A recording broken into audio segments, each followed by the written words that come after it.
Reese wanted me to ask you about, and is in fact on the list, is your work with Chris Benoit. Yeah. Well, there's a shoot interview with me doing it on YouTube with on the official Bell to Bell Bobby Blaze podcast with me doing the voiceover during that match as to what happened. And what happened was this. That's one of the better matches in my career. In fact, I was just telling some students this just last Tuesday or Thursday during class.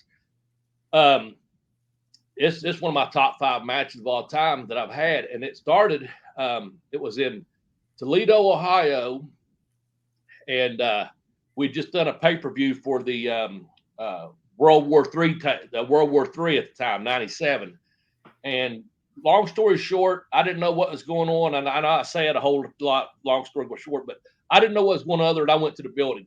I went to the building with the Armstrong brothers, rode in and, got in there, and the board hadn't been put up yet or anything.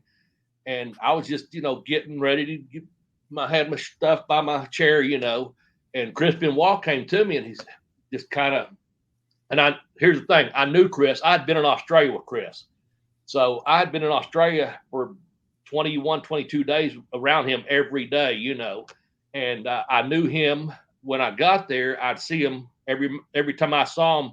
Honestly, we were doing something together. If he wasn't doing something, I always try to do Hindu with him. I try to learn something from him every time, that I was around him. And I think that's that respect thing. I love doing that stuff.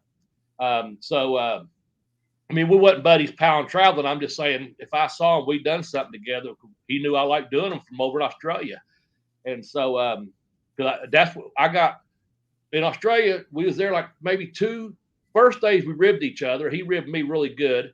But like the second or third day, we both got stuck at this gym and a taxi wasn't available. And hell, we just started working out again. And I think he liked that in me, that I stuck with him. And we got the dinner late and this and that. And it's like, that guy's all right. He's done. We was young, what I'm saying? So I think that played part of it. He grabs me and says, "Bobby, come here." And he just pulled me over here and he goes, "Listen, tonight you're working with me." He goes, "I want everything super snug." He goes, "I want you to lay it in there. I want you to do this." And he goes, he could lock up with me. And I locked up with him. He said, and I got a pretty good lock up. I was like, he goes, "Come on, give it to me." Boom. Like, yes, we're locking up. Out of the corner of my eye, I see 2 people coming to me. And it's Eddie and Dean. And they go, "What the fuck's going on? Y'all over here shooting? What's going on over here?" And Chris just kind of walked away. And I was like, "Oh, no, we're fine. No big problem. Nothing like that." And he just told me to be super snug and go out there. And so finally, I get my gear on. He comes back and they put the board up there in this match number 23 out of 24. And Chris says, this is the only thing he really says. He goes, you know my finish, right? I guess. And he goes, "I'll hit you with the headbutt off the top, cross face." I said, "No worries." He goes, "The only thing I want you to do," he goes, "be as snug as you can."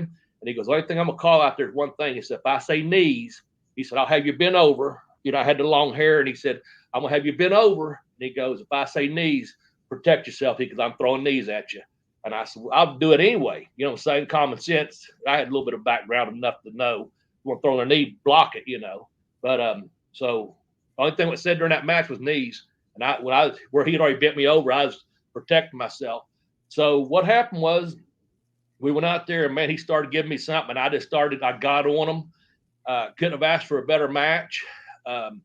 Dusty's on the play-by-play, putting it over huge. Look at this Bobby Blaze. He's going to make it to the pay window. It may not be today, but he's going to make it. And he goes, "I'm a Benoit guy," and he just put me over right with it until the finish. And then boom, I tapped to the crossface and coming back. But this time the building's damn near empty because they're doing 2 weeks of taping. Like I said, 23 out of 24 matches.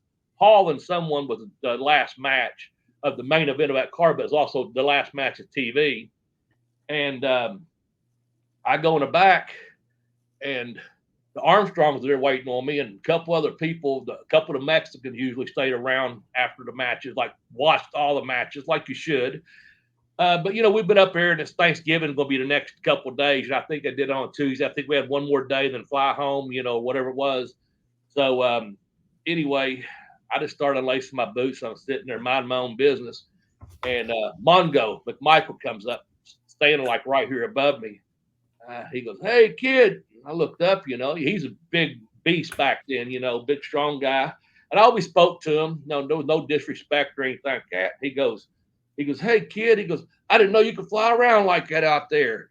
And he goes, "That's a good match." And I go, I don't know anything at this point, what happened or anything. I just knew it was a good match. And I keep on unlacing my boots. Well, he put out his hand.